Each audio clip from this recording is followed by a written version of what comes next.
there be any person happy in this world, then he was speaking before the ministers and others who crowded there. Only Prahlad Maharaj is happy, because he has accepted all bliss Supreme Lord's here. He is only person happy. And everybody is unhappy. They are just the opposite. They have accepted non-eternal things, devoid of existence, devoid of knowledge, devoid of bliss. This world seems to be eternal, but actually it is not eternal, non-eternal. As we see in desert, mirage, when sun's rays reflect on the sand, from a distance it seems there is a clean sheet of water there. Ignorant beasts out of thirst, they run towards that. Actually there is not water, there is the illusion of water. When they run to get water, that recedes. Actually there is no water. Ultimately, those ignorant beasts out of thirst, ultimately they die in getting. Like that, if water is necessary, he is thirsty. If water he gets, then he can quench his thirst. But he is running after illusion, mirage of water. There is no actual water there in the desert. Like that. When we become averse to Supreme Lord, we see before us that this world seems to be happy. It has got happiness, it has got knowledge, it has got existence. We think like that. A shadow of a tree seems to be a tree, but there is no substance in the tree. The shadow of Supreme Lord is this Maya. Ma means not that. This is not actually eternally existing. But you are seeing out of illusion that this world is eternal. Actually non-eternal. It has got no existence, no actual knowledge, no bliss. But you are running after that village. Phantasmagoria. Ultimately, you will be frustrated. He is the only person, he has accepted the all bliss. All bliss is Supreme Lord. All bliss is omnipotent. All bliss is omniscient. All bliss is a person. He is not a cipher. Some people, those who are enveloped by the illusory of Supreme Lord, they are deprived of getting happiness, and they deprive others by saying ultimately has got no power, has got no potency, has got no attribute. It is cipher. To a cipher if you go, can you get anything? Even in this world, if you go to some person who has got no qualities, no potency, nothing, can you get any utility from him? If you go to some person who has got the ability to remove wants, you can get that in this world also. If you say Lord has got nothing, he has got no potency, no form, nothing, what can he do? He has got not such material form, but he has got transcendental spiritual form. He can take initiative.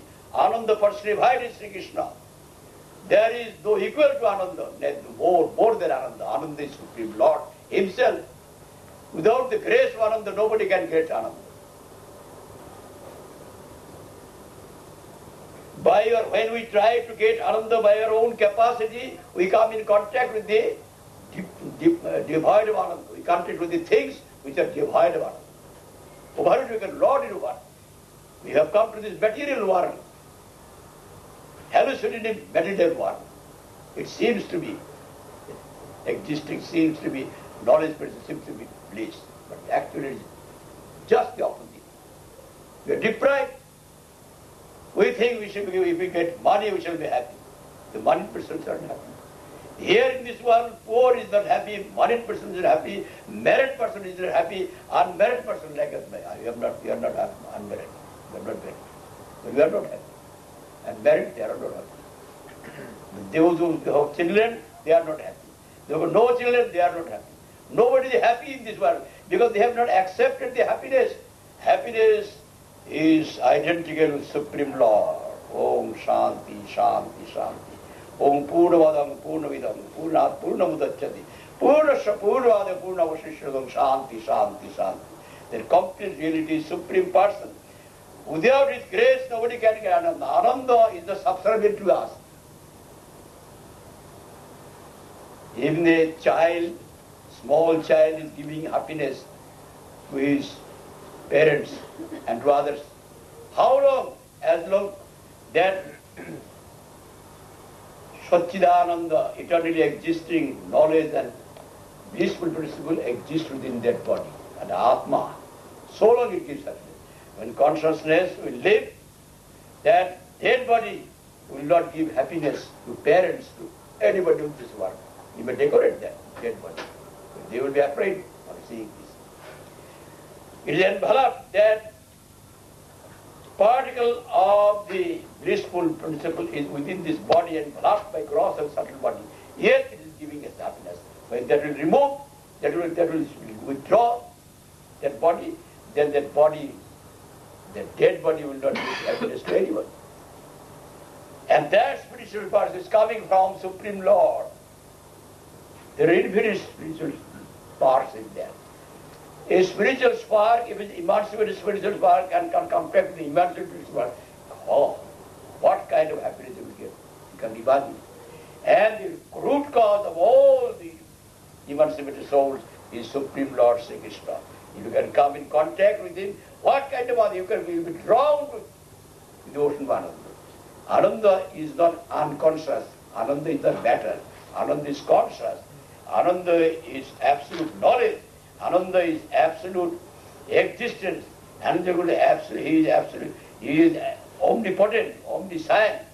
He can take initiative. By the grace of Ananda, he can get Ananda. If you submit to Him, you can get Ananda. If you do not admit, if you do not know about the Ananda's reality, how we can take shelter to it? If you want to get Ananda by your own capacity, you will come in contact with illusion, mirage. You will get frustration. Why that over which you can master, that is infinitude, that is matter, the divine Ananda. The Ananda is Supreme Lord. Prahlad Maharaj has accepted complete surrender to the Supreme Lord Sri Hari. And he is the only person in this world happy, and others are not happy.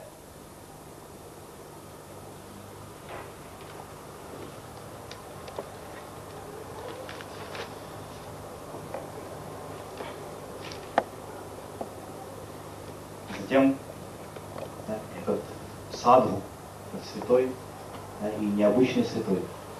И святых называют авадхута, юродивый. Таких святых обычные люди не могут узнать. Они могут отличить их, они принимают их за сумасшедших. И этот авадхута, святой он сказал, все тяжело трудятся. Все тяжело трудятся ради своего счастья, и все несчастны. Никто счастья не достиг. Поэтому я отбросил все, я не занимаюсь ничем. Почему я должен трудиться для того, чтобы страдать? Я испытал все, поверь мне. Я был во всех 14 мирах, из которых эта Вселенная состоит. Я был в каждой форме жизни. Я видел своими собственными глазами. Я ощутил это сам. Несчастлив никто. Я вошел в деревья, я вошел в растения, я вошел в птиц, я вошел в животных, я вошел в тела небожителей, полубогов. Я увидел своими собственными глазами, я убедился сам. Несчастлив никто. Поэтому я оставил всякие попытки быть счастливым, и я просто лежу. Бездействуя лежу здесь, на обочине дороги, под открытым небом. А затем он сказал это, вокруг столпилось множество министров Прохлады Махараджа, множество его советников. И он сказал это перед всей этой толпой министров и придворных Прохлады Махараджа. Он сказал, если кто-нибудь и счастлив в этом мире, то это он, Прохлада. Потому что он принял того, кто является абсолютным счастьем, того, кто является абсолютным блаженством. Он принял Шри Хари, Всевышнего Господа. Да? И никто больше не счастлив, кроме Него. Потому что все остальные, вместо того, чтобы принять того, кто есть, абсолютное счастье, вместо того, чтобы принять Всевышнего Господа, они принимают вместо этого то, в чем ни счастья, ни знания, ни вечности нет. Как в пустыне. Лучи солнца, отражаясь иногда под определенным углом в пустыне, создают видимость далекого водоема, полного чистой, свежей воды. И животные, да, которые страдают в пустыне от жажды, они видят вдалеке этот водоем, мираж. И желая удалить свою жажду, они бегут к нему. Они бегут к нему. Этот мираж все становится все дальше, дальше, дальше. Они бегут и никак не могут прибежать. И в конце концов их силы иссякают, они падают и умирают. Потому что они гонятся за миражом, за тем, чего на самом деле нет. Когда мы отворачиваемся от Всевышнего Господа, мы видим то, что только кажется нам вечным, кажется нам сознательным, кажется нам дарующим счастье, дарующим радость. На самом деле таковым не является. Мы видим перед собой мираж. Мы видим перед собой тень. Тень дерева.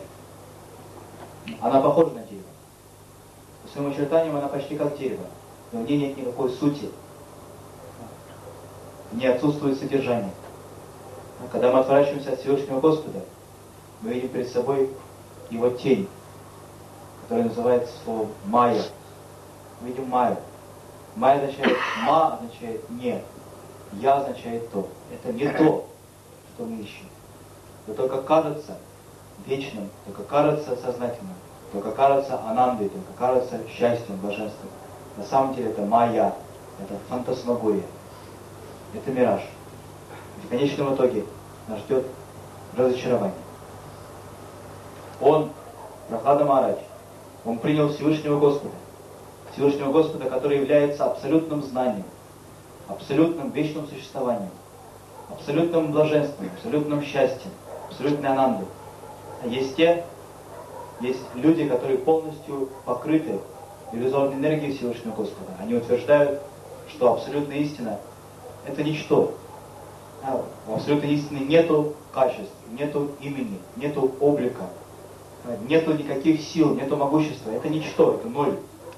Эти люди, они обманывают себя, обманывают других. Они находятся в страшном, в полном заблуждении. А если вы придете к тому, что является нулем, тому, у чего ничего нет, что вы получите от этого?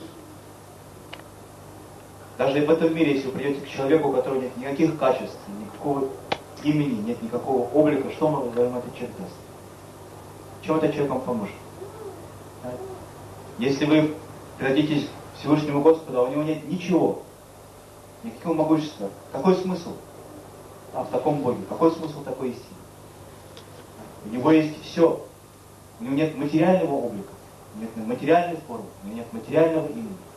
Но у него есть трансцендентная, духовная, божественная форма, божественное тело, божественное имя, божественные качества.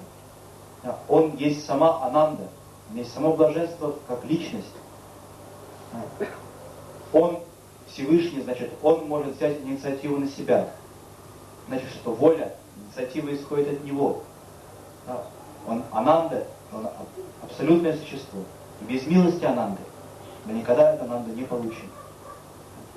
Без милости этого высшего счастья мы никогда счастья не получим.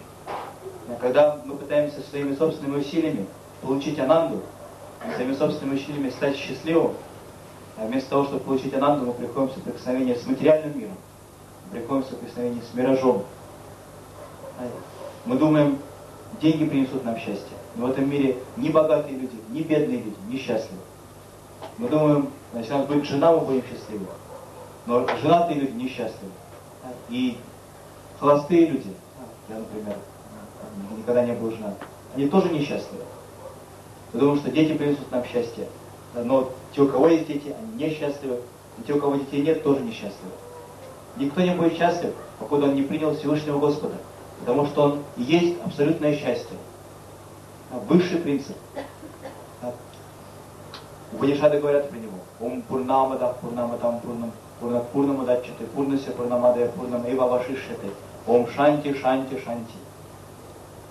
Он Ананда. И эта Ананда не подвластна никому. Это Ананда царит над всеми, правит всеми. Без милости этой Ананды. Это Ананду никогда не получить. Даже ребенок, маленький ребенок, до каких пор он приносит счастье своим родителям? До тех пор, покуда ничтожно малая частица Всевышнего Господа, ничтожно малая частица этой вечности, знания и блаженства находится в теле этого ребенка.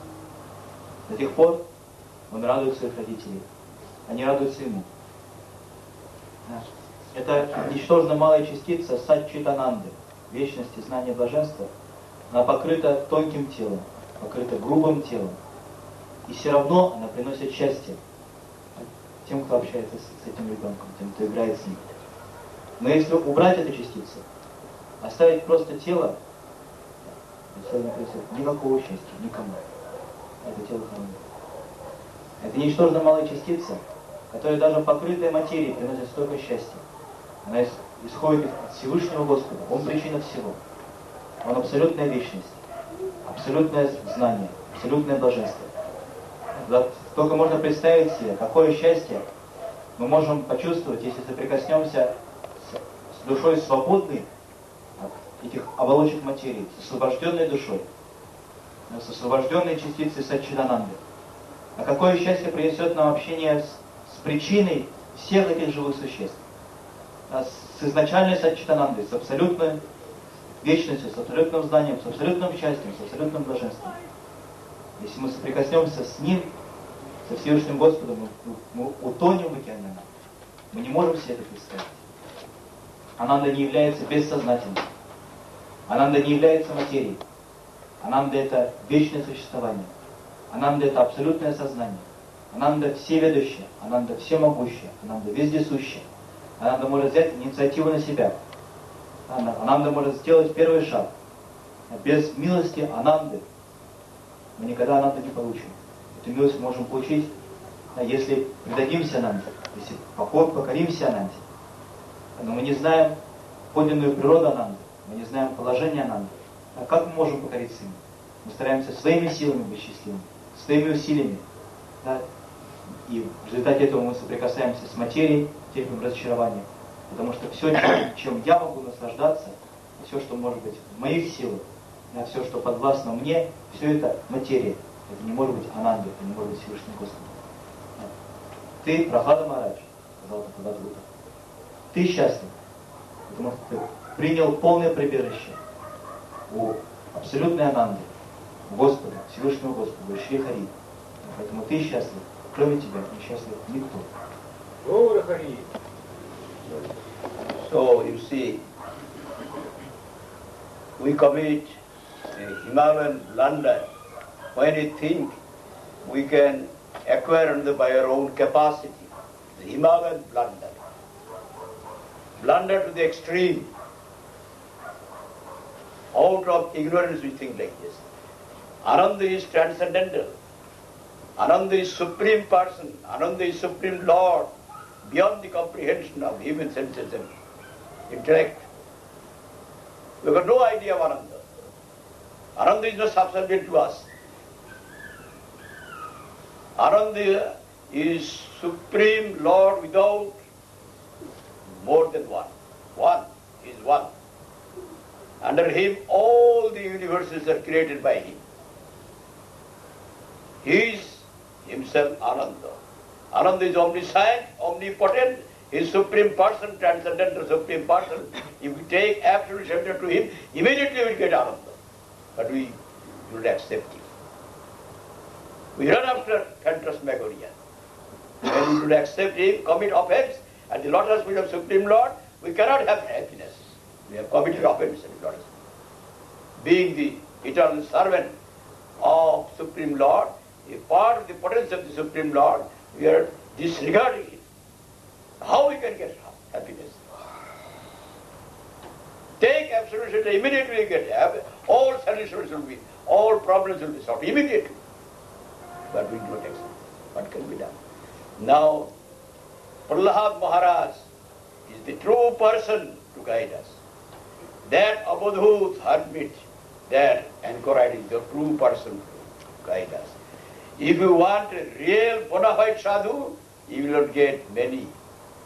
One good character person of this Odessa can give eternal benefit to all of these 20 lakhs. If they all are characterless, nobody can do anything. Whether you want quantity or quality. If you want quantity, you have to sacrifice quality. If you want quality, then you have to sacrifice quantity. One scientist can invent one medicine, and that can be used for all 400 crores of the world human beings. One person. You have been to Calcutta. Their Howrah Bridge was built during the time of British regime by an engineer. There are many engineers now, but they cannot repair that bridge. There are no pillars underneath. How they have made this, they cannot understand. They are also engineers. One engineer has made that. Whether quality has value or quantity. So like that, a Shuddha Bhakta, a pure devotee, a bona fide sadhu, is really to be found. What are the conditions, what are the signs of sadhu? For that reason, I want to discuss this matter from Srimad Bhagavatam, Canto 3, 3rd Canto, Kopil Dev Bodhisattva. Мы совершаем страшнейшую ошибку, когда считаем, что своими собственными усилиями мы можем достичь счастья. Это глубочайшее заблуждение, самое страшное заблуждение. Своей невежественностью мы совершаем это заблуждение. Из-за этого заблуждения мы страдаем. Ананда трансцендентна, Ананда духовна, Ананда это сам Всевышний Господь. Ананда находится в недосягаемости для наших материальных чувств, недосягаемости для нашего ума, недосягаемости для нашего интеллекта. У нас нет никакого представления об Ананде. Все наши идеи об Ананде, о счастье, они ложные. Ананда это Всевышний Господь, и Он один, единственный. Все вселенные, все миры сотворены им по Его воле. Ананда всеведущая, Ананда всемогущая. Ананда может взять на себя все. Нам надо только принять полное прибежище Ананды, полностью предаться этой Ананде, Всевышнему Господу. Немедленно мы получим Ананду. Но мы не предаемся ему. Вместо этого мы ищем Ананду в другом месте. Мы гонимся за фантасмагорией, мы гонимся за миражом, который никогда не получаем. Отвернувшись от Господа, с которым нас связывают вечные отношения, отвернувшись от... Все наши проблемы будут решены. Немедленно мы обретем абсолютное счастье, абсолютное Ананду. На что Пралада Махарадж и этот Авадгута, который лежал на обочине дороги, они наши наставники, они могут нас вести. А таких истинных наставников, таких истинных саду, которые полностью приняли Всевышнего Господа, их далеко не часто встретишь в этом мире, они очень редки. Один человек, нравственный, благородный человек во всей Одессе, он может столько добра сделать для тысяч других людей. Он может сделать то, что тысячи и миллионы безнравственных человек не способны будут сделать всеми своими усилиями вместе сложными. Когда мы хотим качества, мы не сможем найти количество. Если мы хотим увеличивать количество, нам придется принести в жертву качество. Это закон, который действует всегда. Один ученый, он может изобрести лекарство, которое спасет миллионы людей от смерти. В Калькутте есть мост через Гангу, из Калькутты в Хавру. Один инженер, он спроектировал этот мост, и под его руководством этот мост был построен. Сейчас есть множество инженеров, множество архитекторов, множество конструкторов. Они не могут даже отремонтировать этот мост. Они не представляют себе, как он был сделан, каким образом. Если мы хотим качества, у нас никогда не будет количества. Если мы хотим количества, нам придется пожертвовать качеством. Потому что чистый преданный, только чистый преданный может нас вести. Но того чистого преданного очень непросто встретить. Он редок. И в связи с этим я хотел вспомнить слова Капила Дева из третьей песни Шримад Бхагавата, в которой он описывает качество чистого преданного, качество истинного святого, чтобы мы могли этого святого узнать. We enslaved jivas cannot recognize bona fide sadhu. It is not possible. We have got no eligibility to understand. There is one saint in India. You have heard his name, Tulsidas. He has said categorically, Bina Hari Kripa nahi mile santo. Who will show the sadhu? Who knows sadhu? Enslaved people, they have got no idea of sadhu. What is sadhu? They have no capacity to know. See Hari Supreme Lord, He will show who is sadhu. Without the grace of Sri Hari, you can't understand who is sadhu. And by the grace of the sadhu, you can get Hari, and by the grace of Hari, you can get sadhu. The mutual relation is such. You should not think it lightly. Bina Hari Kripa nahi mile santo. You should not take it lightly. So, in Srimad Bhagavatam, Supreme Lord Kapil Bhagavan has shown us the qualities of a sadhu. How we can recognize sadhu? It is stated in Srimad Bhagavatam, Veda Vyasmuni has written, Shukdev Goswami was speaking to Parikshit Maharaj.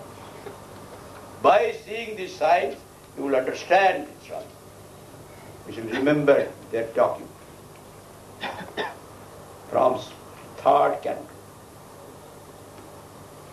Kapil Bhagavan appeared accepting Kardam Rishi and Mother Devotee as parents. The history is shortly this. Mother Devotee earlier had 9 daughters. After that, Mother Devotee prayed to Kardam Rishi, her husband, without son I am not happy. Please give me one son. Then Kardam Rishi said to his wife, Devotee, you see, you can get son. When son will be born, I shall not remain in this house. I shall renounce. Whether you want me or want a son, you think it. If son is born, immediately I shall go to forest. I shall not do it. Then mother is puzzled and remained silent, did not say anything. After some time again, Mother Devotee again prayed, Kardam Rishi, without son, I am not happy. Please, kindly, please give me one son. And repeatedly, mother is praying, or his wife, Devotee is praying for a son. Then Kardam Rishi said, yes, you can get son, all right. It is Lord's desire. You are very keen to get a son.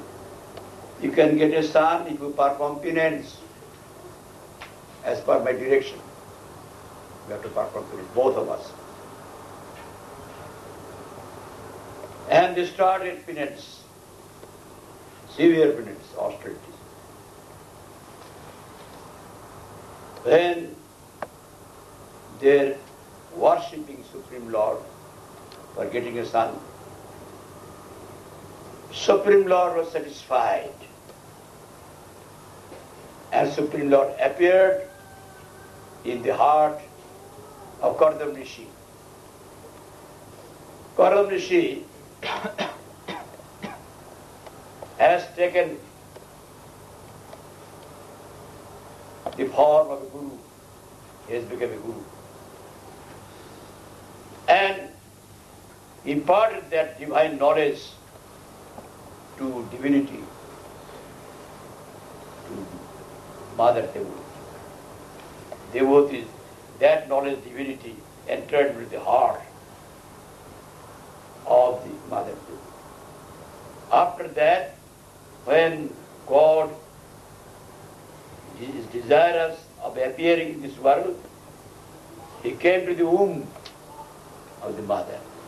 All the demigods, Brahma, Mahadeva and demigods, they have come to learn. The God will appear accepting Kardam Rishi and Mother Devotee. They came there to say their prayers. They prayed, that is called Garbhastuti, womb. They are praying the womb of the Mother. At the sacred time, holy time, everything is, all the living beings of the world are happy because Supreme Lord is appearing. Everything seems to be very sacred. At that holy moment, Supreme Lord appeared as Kapil Bhagavan. But at that time, Brahma told Mother Devotee, "Oh Mother, you should not think your son to be a human being. Supreme Lord is appearing as your son. You should not think him an ordinary human being of this world." By telling Mother Devotee, Brahma and other demigods left that place. And at the proper time, sacred moment, God appeared. And after appearing immediately, God sat by the side of the Bindu Sarovar, Bindu lake, by the side of that, by sitting, while squatting, like Paddasan. What is it called Paddasan? A kind of ashram. Mother was astonished. Just after birth, no child sits like this. How is it? Then she remembered about the saying of Brahma. Oh, this child is not a human being. Kapil Bhagavan, Supreme Lord has come. Then Mother bowed down and prayed, "You are Bhagavan, you are Supreme Lord. So long I was in darkness, for that reason I had the desire for child. After your appearance I have come to learn. Here also in this world, when you remain in darkness, you cannot understand. Always darkness, you can say there is darkness, you cannot understand. When a glimpse of light comes, oh, so long I was in darkness. Like that. I was in darkness of ignorance and blocked by illusory energy. So I prayed for a son. After your appearance, I have understood this. I want to know from you how an enslaved jiva can get emancipation, deliverance from these threefold affliction, births and deaths of this world. How an enslaved jiva can get it. Please advise."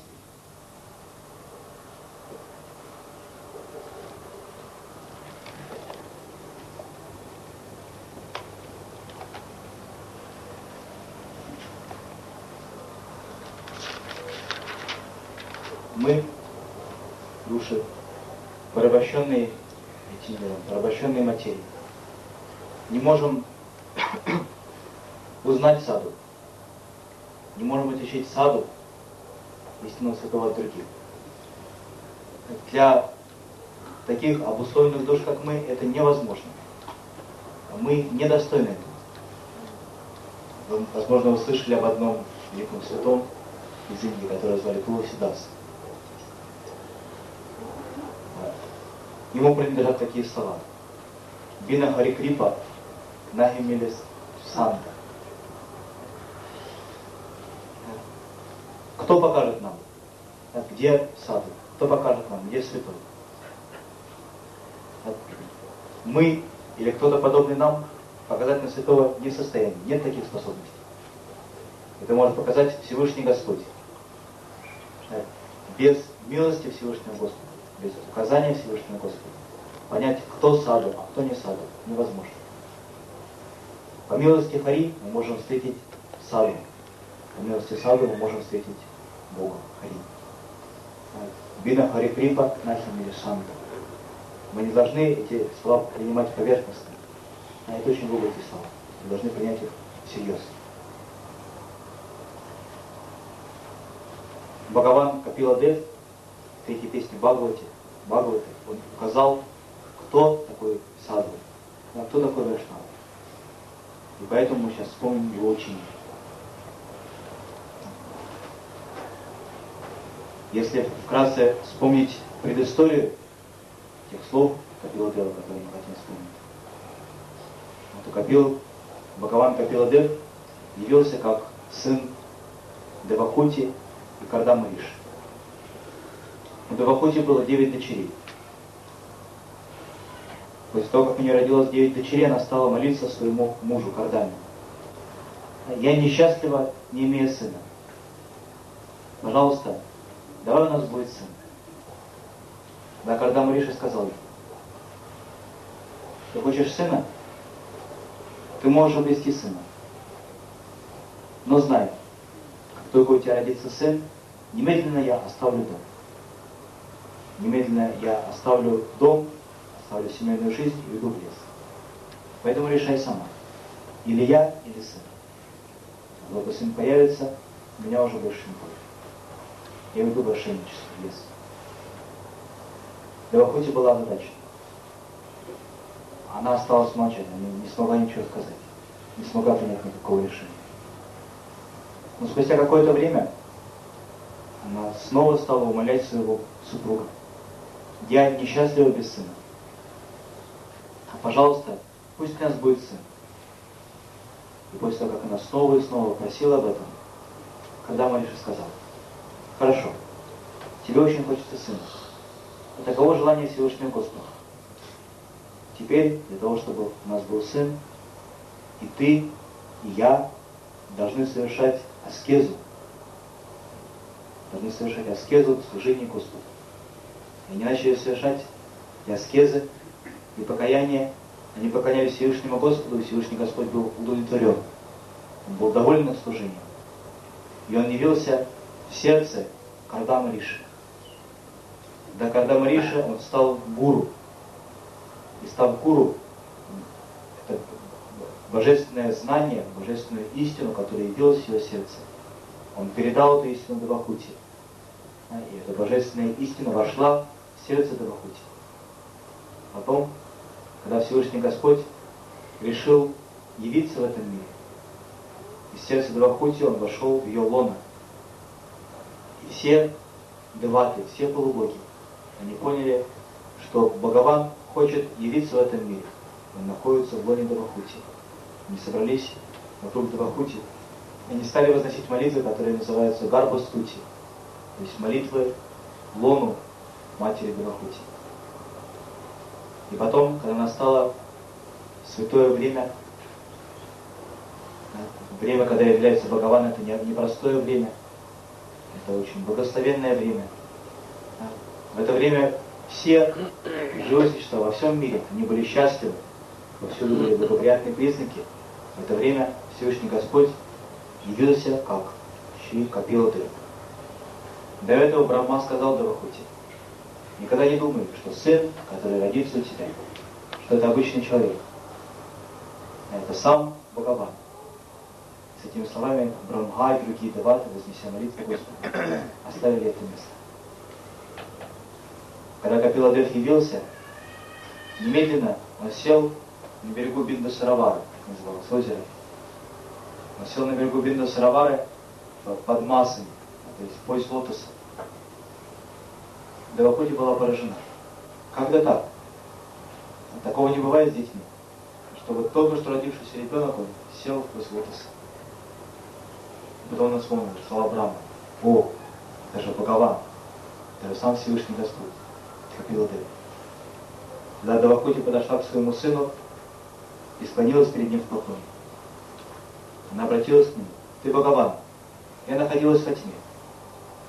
У меня было желание иметь сына. Сейчас, когда появился, я понял, что я поняла, что я находилась во тьме. Но когда мы находимся во тьме, и только во тьме, мы не понимаем, что мы во тьме. Но как только появляется луч света, мы сознаем, о, была темнота, было темно, ничего не было видно. Так и Б.Валлабха сказал, ты явился, я понял, что я была во тьме. И сейчас я хочу узнать от тебя. Скажи мне, каким образом джива может избавиться от тройственных страданий этого мира? This is the special quality of Vishuddha. Mother Vibhuti is far superior to yogis, jnanis. But when she said to Kapil Bhagavan, I had desire for son. I had some desires, material desires. For that I wanted a son. After your appearance, I have now learned, so long I was in ignorance. Please advise me how I can be rescued from this illusory energy of Supreme Lord by which I was enwrapped. Then Kapil Bhagavan laughed, smiled. What mother is saying? My appearance cannot be in a polluted heart. Bhagavan appears in a sanctified heart, not for a polluted heart. Oh mother, your heart is pure, purest. By your appearance, you have made your heart purest. So I have appeared. In impure heart, Lord does not appear. Why you are saying, my heart is impure? Your heart is quite clean. There is not an iota of evil thing in your mind. Jahan Ram, tahan nahi kaam, Rogi Rajani nahi mile ko ठाम. When the sun is there, darkness cannot be there. When darkness is there, sun is not there. Where my appearance, there cannot be any such darkness, ignorance. You have got no oneness. This is the special quality of a Shuddha Bhakta. Being in the highest position, they have got this humbleness. But so-called jnanis, yogis, by getting some sort of attainments, they have got ego. But Shuddha Bhakta has got no ego. Because they have contact with the Supreme Lord, highest truth. Always they are humble. They are gurus, they are objects of worship of the yogis, jnanis, Mother Devotee. But she is saying like that, Mother, you have got no one thing. But whatever you ask, I shall reply to your question for the benefit of the enslaved jivas of the world, not for you. Then he said,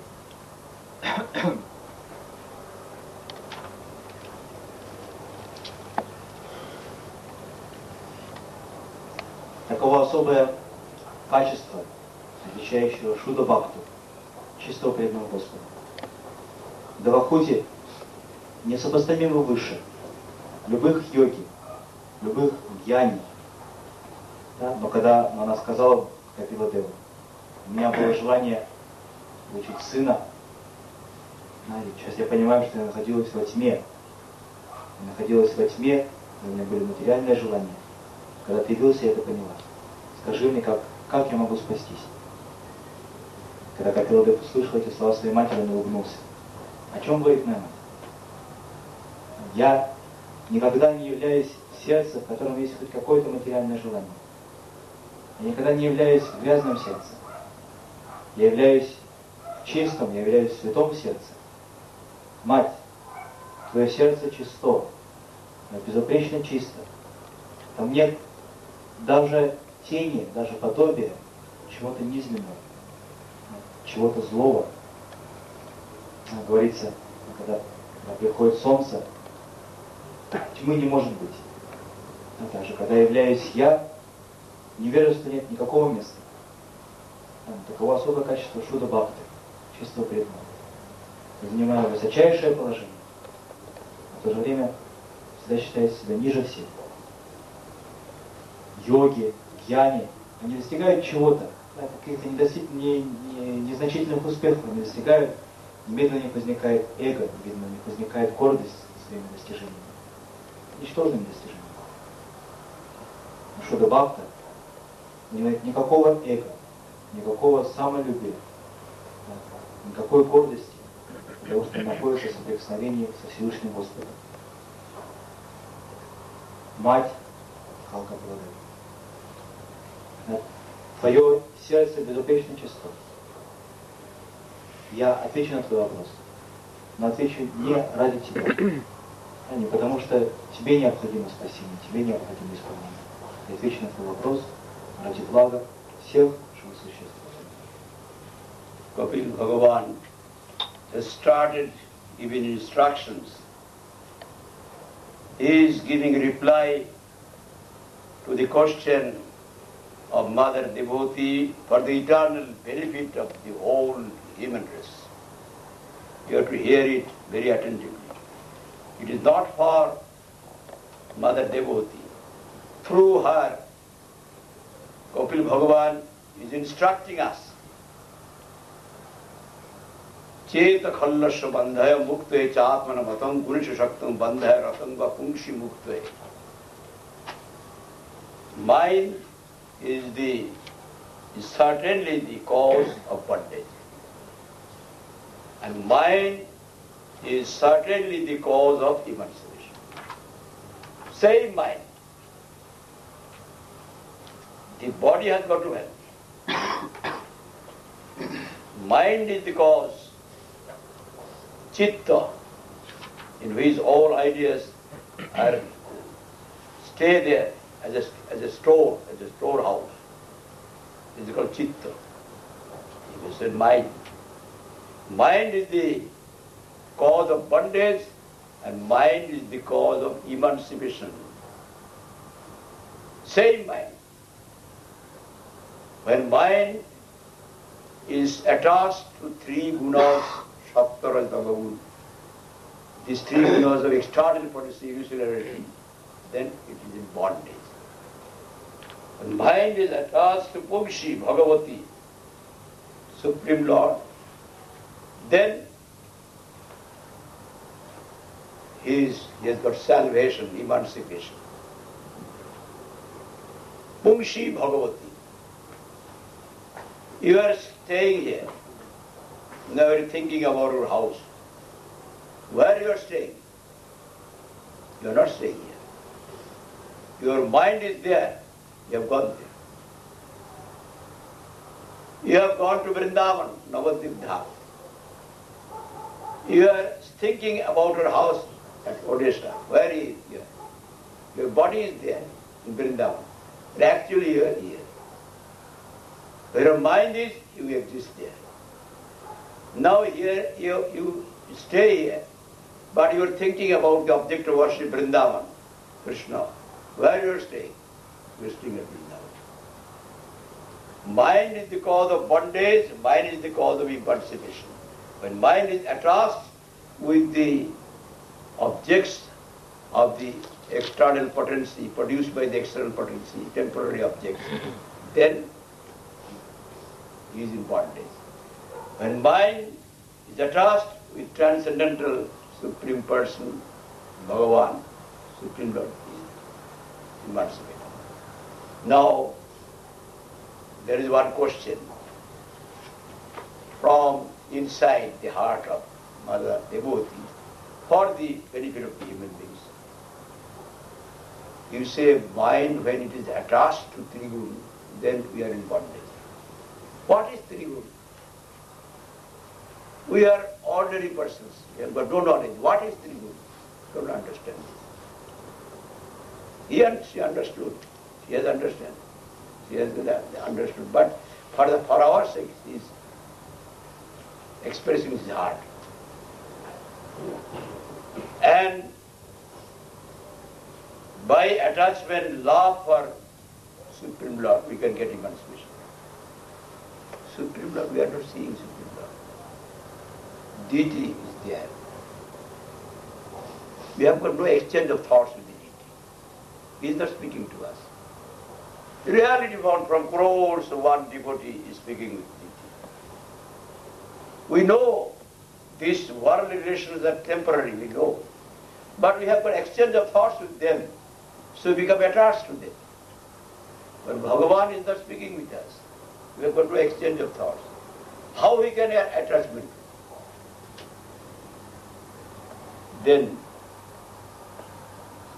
Kapil Bhagavan replied, Prasangam ajaram pasam atmana kave vidu. Shaiva sadrishita mukta dharava. What is Trigun? In concrete form, Sattvagun, Rajagun, Tamun. By Rajagun, living beings are created. Have got their birth. By Sattvagun, the created beings are sustained. By Tamagun, they perish, they die. Which is born? This body. My body, I had no body previously. I was born, I had this body. After that, I have got this body and I am maintaining this body. And ultimately, my body will die. So, Triguna means this body, concrete form.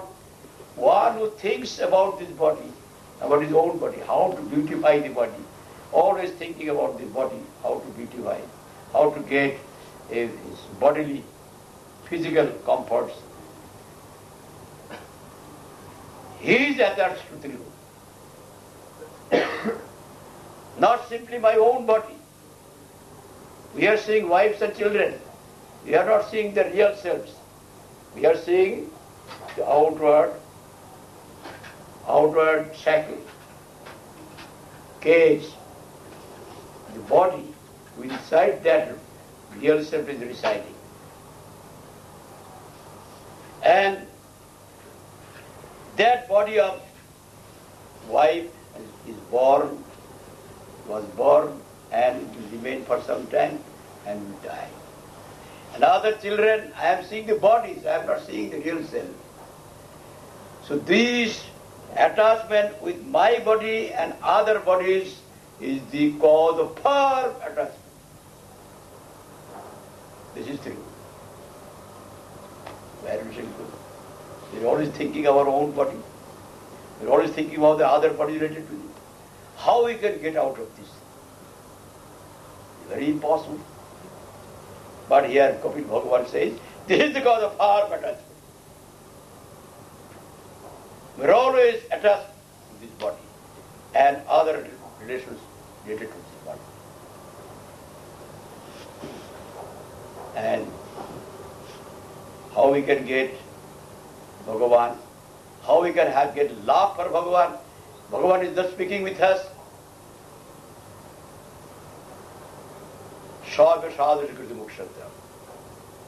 You are not seeing Bhagavan. Bhagavan has appeared as sadhu. You can speak with sadhu. You can exchange of thoughts. If you make exchange of thoughts with the sadhu, a real sadhu, not a pseudo sadhu, bona fide sadhu, then you will get emancipation.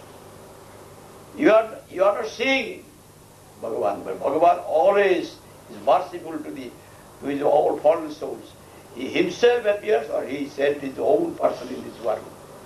You associate with them, serve them. Shaiva sadhu, Mokshadam, you can get emancipation. But I shall not say more now today. But how we can associate this I I shall speak later on. Only one thing I want to say. By remaining near the sadhus, it is not sadhu sangha.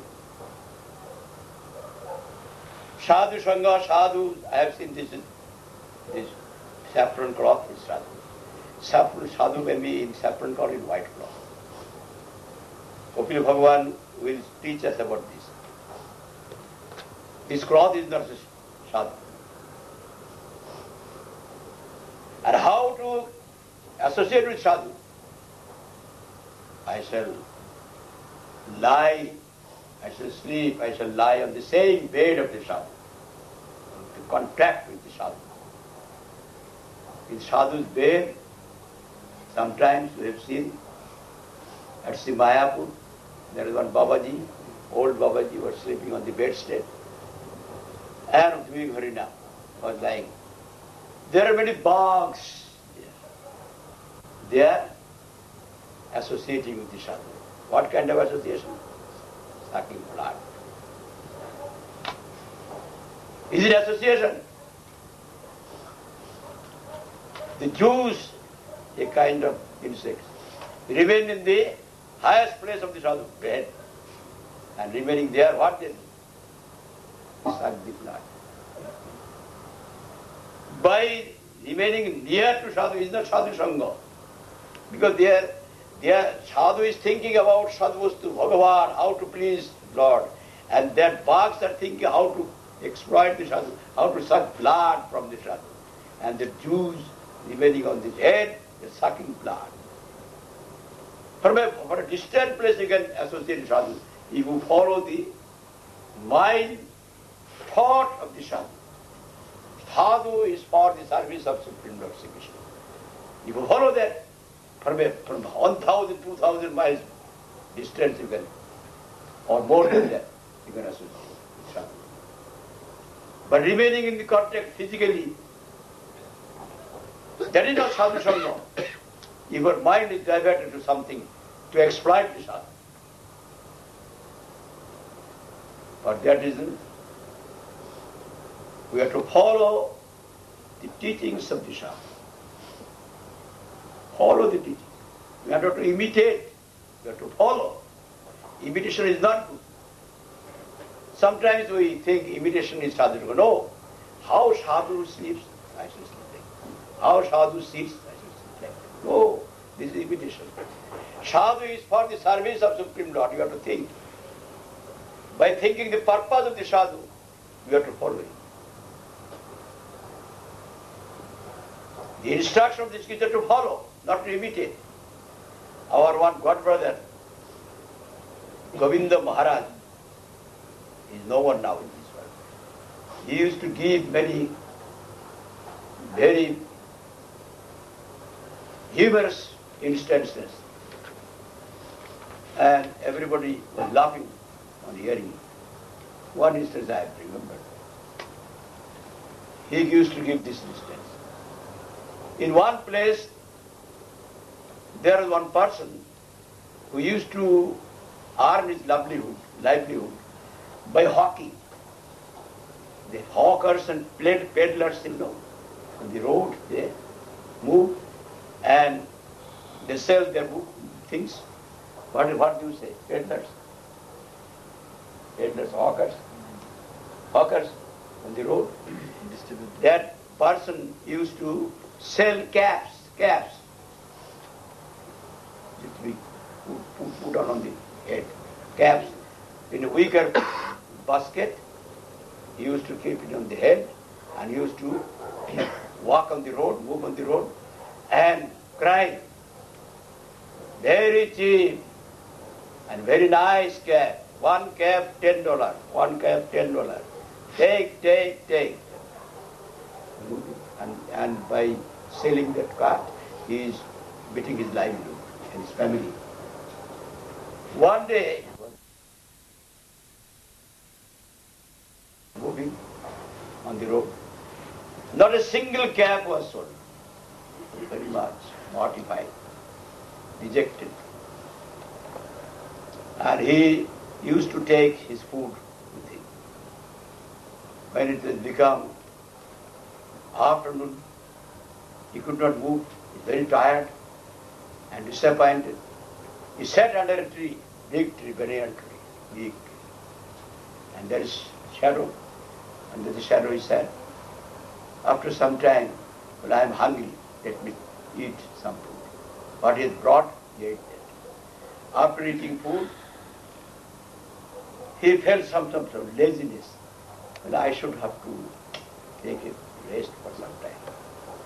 He put his own loin cloth on the ground and lied down. Only lied down for taking rest. And there is one cap on it. And there is a wicker basket full of caps on the side of the head. And he lied down, slept, because he was very, very tired. He slept. He did not do anything. In the meantime, from the forest, many monkeys have come. And they ascended, they climbed up the tree, big tree. And they were making screaming sound and jumping from one branch to another. They saw from the tree one person who was sleeping there. And there was one cap on his head. And there is a wicker basket full of caps. They silently climbed down and went there. And each monkey take one cap and put on the head. And all the caps they have taken all the caps they have put on the head and climbed up to the tree. And they are happy. They are jumping and they are making sound, screaming, cut. By their sound, that person woke up. What is now this evening? He stood up. What is it? My caps? There are no caps. I have got only one cap. He saw all the monkeys there.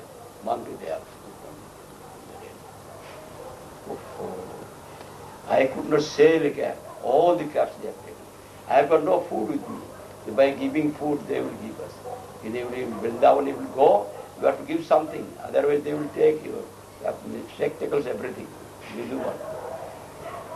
If they surround me, they can kill me. I am alone here. There is very much undernourished. You have taken all caps. You have not taken my head cap. Why you have taken? Take it. Throw it. And all the monkeys, they also put off the cap. Throw. They do not know the efficacy of wearing the cap. This person has put on a cap, so they have put on. And this cap they have thrown. If that person has thrown, this is called imitation. Imitation, we should follow.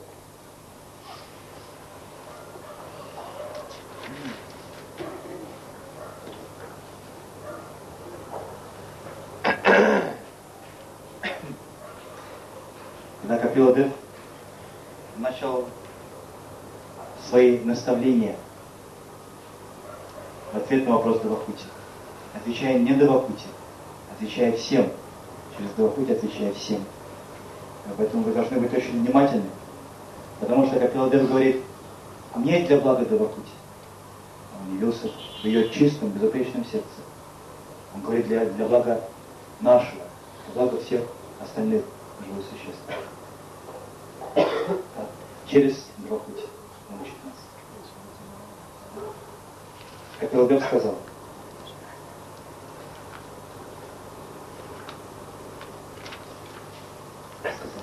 Чита Калавасья Бандавая Мухтае Чатманоуматам. Ум является причиной и материального рабства, и освобождения. Чита, так называют то в человеке, в чем находятся все идеи, все мысли, привязанности. Можно назвать это умом. Читта.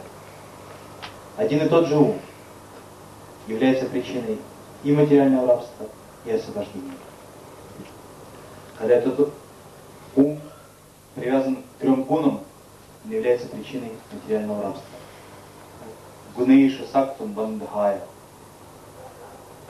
когда этот ум привязан к Пумси, то есть к Шри Бхагавану, Радамба Пумси Муктей, когда он привязан к Пумси Бхагавати, к Всевышнему Господу, он является причиной освобождения. Один и тот же ум. Предположим, мы находимся здесь, а сами думаем о своем доме. Что сейчас там происходит в нашем доме по такому адресу в Одессе? Где нахожусь я? Здесь или у себя дома? Я нахожусь у себя дома. Я нахожусь там, где мой ум.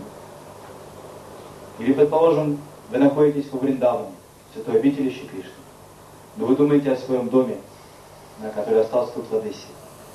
Где находитесь вы? Ваше тело находится в Вриндаване, но вы здесь. Вы очень далеко от Вриндавана. Находитесь в Одессе, в материальном мире. Или, предположим, вы находитесь здесь, но вы думаете о своем поклоняемом Господе, вы думаете о Шри Кришне, вы думаете о Его святой земле, о Вриндаване. Где находитесь вы? Находитесь во Вриндаване, несмотря на то, что ваше тело здесь. Мы находимся там, где находится наш ум. Поэтому ум является причиной и материального рабства, и освобождения.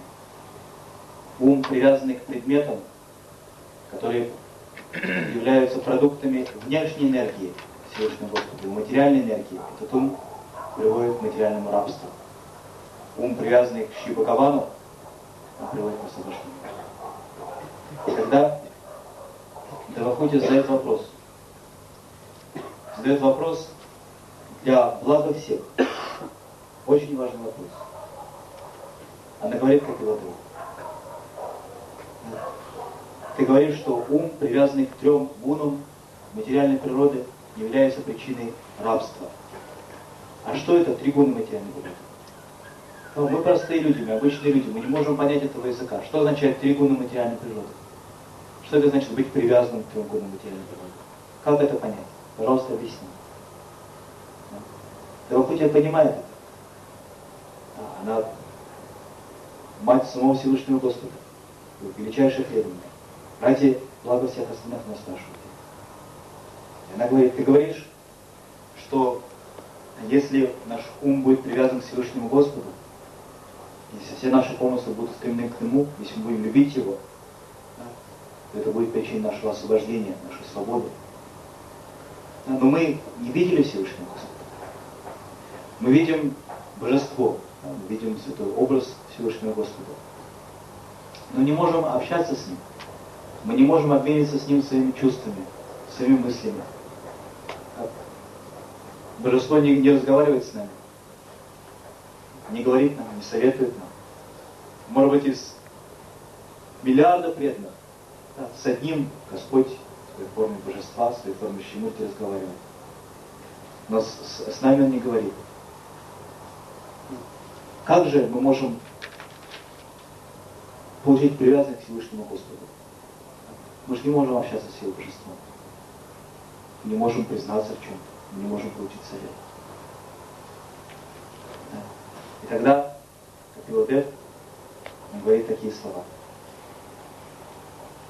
Прасангам, аджрам пашам, атмана, карайобиду. Вся эта материальная природа, у нее есть 3 главных свойства. Саттва, раджас и тамас, которые называются гунами. 3 свойства. Саттва гуна, раджа гуна и тама гуна. Раджа гуна приводит к возникновению чего-то. Благодаря раджа гуне происходит творение, возникновение чего-то, чего не было раньше. Саттва гуне это возникший предмет, возникшее существо поддерживает свое существование. Благодаря саттва гуне, благодаря этому свойству. Под влиянием тама гуны эта вещь или существо разрушается, ему настает конец, наступает смерть. Так что рождается? Что возникает под влиянием раджа гуны? Возникает это тело. А затем я поддерживаю это тело. И в конце концов это тело умирает. 3 гуна материальной природы означает это тело, которое возникает, которое некоторое время есть, и которое потом умирает. И тот, кто думает об этом теле, Тот, кто постоянно думает, как украсть это тело, как прокормить это тело, как обеспечить комфорт этому телу, удобство этому телу, тот и привязан к трехгунам материальной природе. И не только мое тело. Мы видим другие тела. Это тела моей жены, тело моих детей. Но мы не видим их самих, мы не видим их истинное «я». Мы видим оболочки, мы видим клетки, в которых истинное «я» находится. И тело жены или тела детей, эти тела они также возникают, их не было раньше, они возникают, они некоторое время есть, и в конце концов они умирают, им наступает конец, они разрушаются. Привязанность к моему телу или привязанность к другим, таким же материальным, временным телам, это и есть привязанность к трем гунам материальной природы. Да, и эта привязанность является причиной очень твердой, непреодолимой привязанности к этому миру. Да. Как мы можем это оставить? Как можно оставить привязанность к этому телу, которое мы так привыкли находиться? Привязанность к телам своих родственников. Б.Валлабха говорит, что привязанность к ним причина очень твердой, очень почти непреодолимой привязанности к этому миру. Как оставить? И как любящий Кришна? Когда мы не можем говорить с ним, когда не можем общаться с ним. Так как Б.Валлабха говорит, «Саива садуша крито, мокши барам апабритам». Мы не можем говорить с Бхагаваном. Но Бхагаван является как саду. Бхагаван является как преданный Бхагаван. И мы можем разговаривать с саду.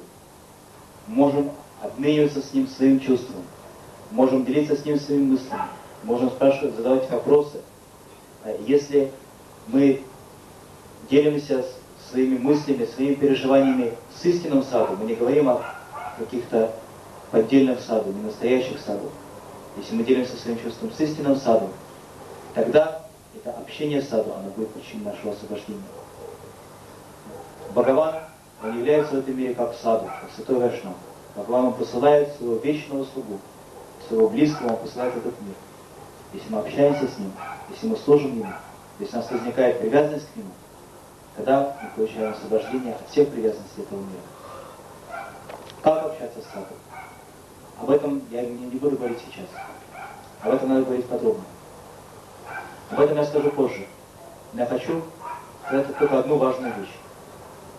Находиться рядом с саду, очень близко физически к саду, не означает иметь саду сангу, не означает иметь общение с саду, общение с этим.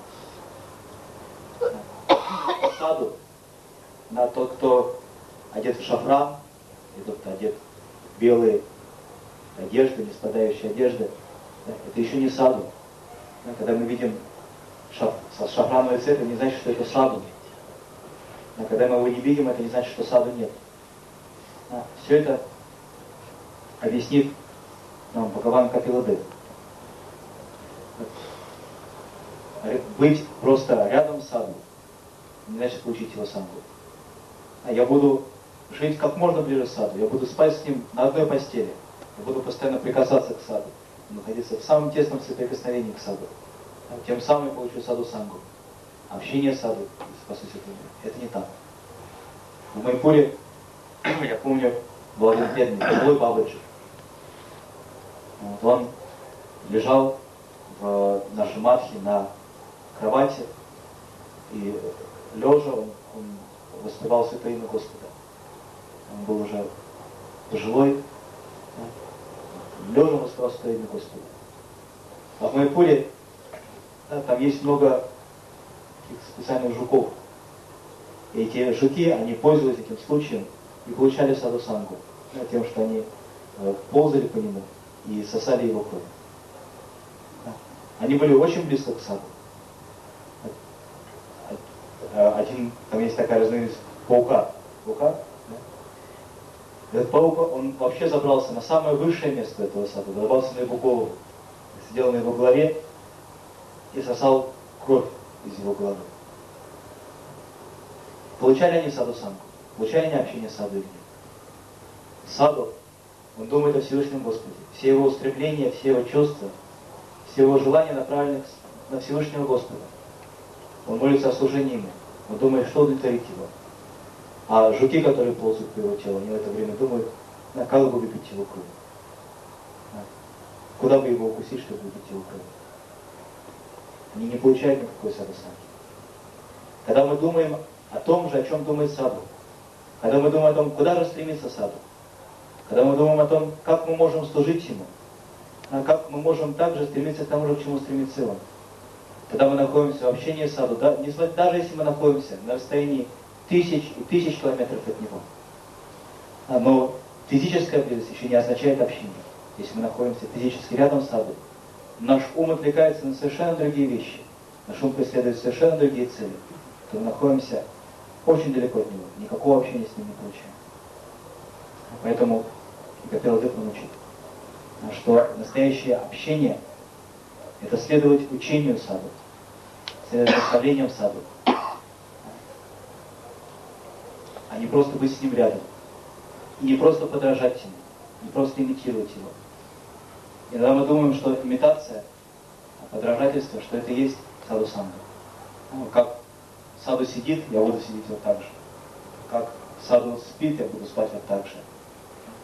Как саду ходит, я буду ходить такой же походкой.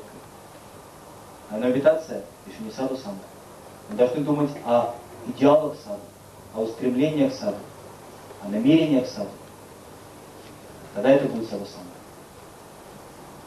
У меня есть брат в Боге, сейчас он уже не с нами. Его звали Говинда Махарадж. И он приводил много замечательных примеров. Все смеялись, когда он приводил какие-то примеры вайшнавской философии. Один из его примеров я очень хорошо помню. Он рассказывал про человека, который был торговцем, ходячим торговцем. Он торговал кепками. Он зарабатывал себе на жизнь тем, что он продавал кепки. У него всегда с собой была корзина. В этой корзине были сложены много-много кепок. А он ходил и кричал: покупайте кепки, дешевые кепки, одна кепка всего $10. А ну, налетайте, покупайте кепки. Знаете, он продавал эти кепки, тем самым зарабатывал на жизнь себе и своей семье. Однажды он вышел торговать и сходил много мест. Но за целый день не продал так, ни одной кепки не продал. Разочарованный, он сел под большое дерево, под баньяновое дерево, большое раскидистое дерево. Он сел с собой, носил какую-то пищу, чтобы пообедать. Усталый, разочарованный, он сел под это дерево. На его голове была кепка. Рядом он поставил корзину с остальными кепками.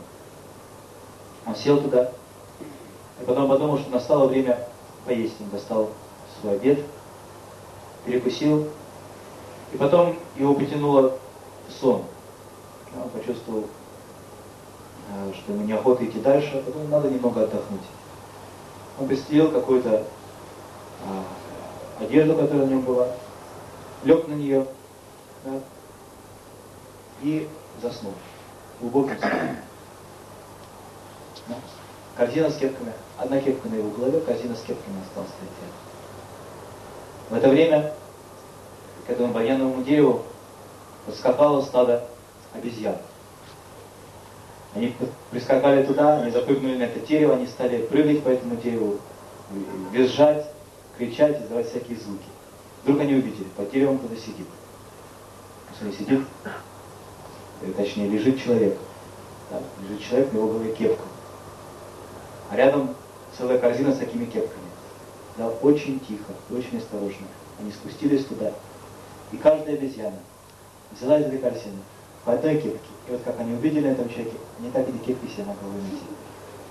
И после этого они запрыгнули обратно на дерево и стали прыгать по этому дереву, опять визжать, верещать. И тогда от их криков, от их воплей, этот торговец с кепками, странствующий, проснулся. Что такое? Уже наступает вечер. Уже наступает вечер. А где же мои кепки? Смотрите, ни одной кепки нет, корзина пустая. Куда же они делись? Он поднимает глаза и видит всех этих обезьян, которые прыгают по дереву с кепками на голове, кричат и корчите мороженое. Вот, что же мне делать? Я не продал сегодня ни одной кепки, и сейчас вообще все кепки пропали. У меня даже с собой никакой пищи не осталось, чтобы им дать. Обычно обезьянам можно дать какую-то пищу, тогда они то, что они у тебя украли, они тебе возвращают. В Вриндаване всегда надо с собой что-то иметь. Потому что в некоторых местах, особенно в Нигубане, обезьяны не обязательно утащат ваши очки или что-то еще, тогда надо им что-то дать, и они вернут. Иначе они это сломают и выбросят, или унесут. У меня нет даже никакой пищи, чтобы умереть, я все съел. Пропали, плакали мои кепки. Он был в страшном гневе. Да, и он закричал на эти обезьяны: вы, негодяи, вы забрали все мои кепки, получайте эту последнюю. И он снял со своей головы кепку и швырнул в них. Да, немедленно эти обезьяны, они также, точно так же, как он, они сняли свою кепку и швырнули в него. Это называется имитация. Потому что эти обезьяны, они не знают, в чем, собственно, смысл этих кепок, какая их польза. Это называется имитация. Имитация не ведет ни к чему хорошему. Вы должны следовать учению, а не подражать. What I should say about Kumari Bhagavan's qualities, original and secondary qualities of this days. Завтра я скажу учение Шрила Бхагавана о том, каковы качества садху, каковы качества святых. Matar lagi.